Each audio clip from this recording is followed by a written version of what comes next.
Now I call upon Shri TKS Ilangovan. Sir, you have 6 minutes. Okay. Thank you, Honorable Vice Chairman. Tourism industry is throughout the world.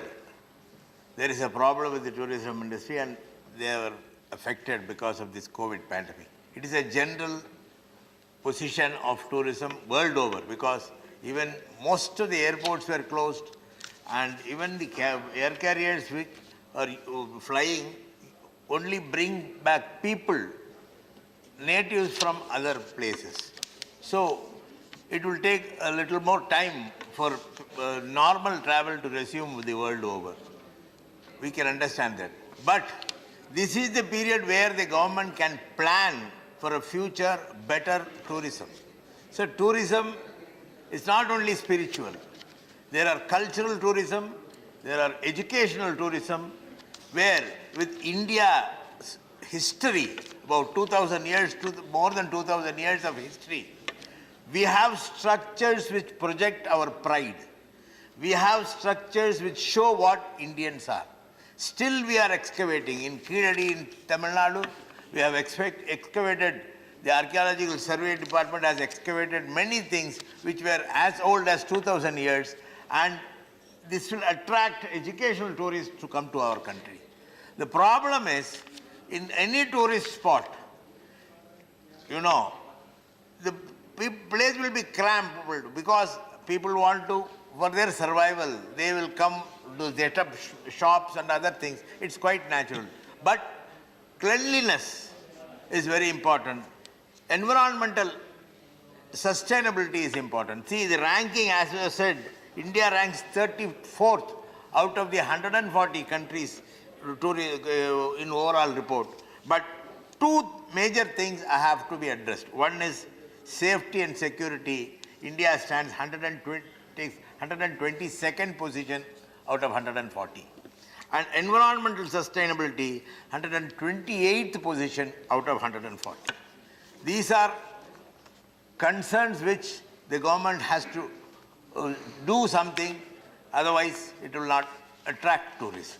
Secondly, the most dangerous is the attack on tourists. We have seen reports that theft and abuse, sexual abuse on women tourists. Even one or two incidents if reported, tourists will feel, they will be afraid to come to India. So they need not be more in number. Even one or two things will stop tourists from coming to our country. This is where the government has to take care. Firstly, my suggestion is that state government should be involved in promoting tourism. Only state governments know. See, there are 22 languages and each language has a culture. Each language has a pride. Each language has a history of its own. There were many kings in this country who had built monuments. There were many kings in the country who had built educational institutions. The kind of culture, the kind of life in every kingdom has to be projected. It shows the buildings in the country. See, we have a temple in Tanjavur where the stone kept on the temple will not, the shadow will not fall on the road. It's the cultural thing. We have a stone in Mahabalipuram, a single stone.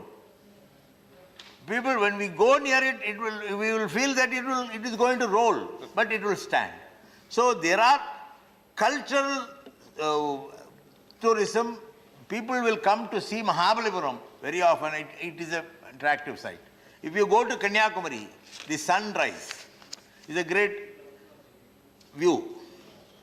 If you go to Rameswaram, we can see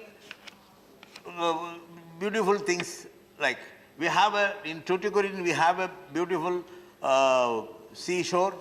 Everywhere in Chennai Marina is the second largest beach in the world. So we have a lot of things. So I request the state government to involve the state governments in the promotion of tourism. And one more thing we have to do is to involve our External Affairs Ministry and all our embassies the world over should have pamphlets on the tourist spots of this country. Only then people will know that there are so much of tourist attractions in this country. Otherwise, people will not know. Our tourists will go. We go every year. There are a huge movement of religious tourists going throughout the country to various temples. But how will we attract cultural tourists from overseas? How will we attract educational tourists from overseas? Only we have to project ourselves. This is a period where there is no much activity in tourism. The government should utilize this period for promotion of tourism, for developing methods for tourism. See, this pandemic had left job loss to the tune of 5.5 crore people. It's a great thing for our people. Tourism, the COVID, because of COVID, there is a job loss of 5.5 crore people as stated in this same house by the minister, and 10% tourism contributes more than 10% of to the total GDP. Now it has stopped, so it will come. It is not the end of the day. But when we come back, we must come back with a force. The entire world should come back to India. There are many religions, many castes, many classes who had ruled this country for the past 2,000 years. We have 4 major kingdoms in Tamil Nadu. We had many kingdoms in the North India. So every kingdom, every language has its own culture, cultural value. And it is depicted in the buildings and structures built in that land. So everything should be preserved. My question is, don't say that this is new. Nothing is new. Babri Masjid is not new. It has a history of at least 1,000 years old. If it is there, people will come and see that. The question is, don't attribute reason to demolish an ancient monument. That is very important. It should be preserved.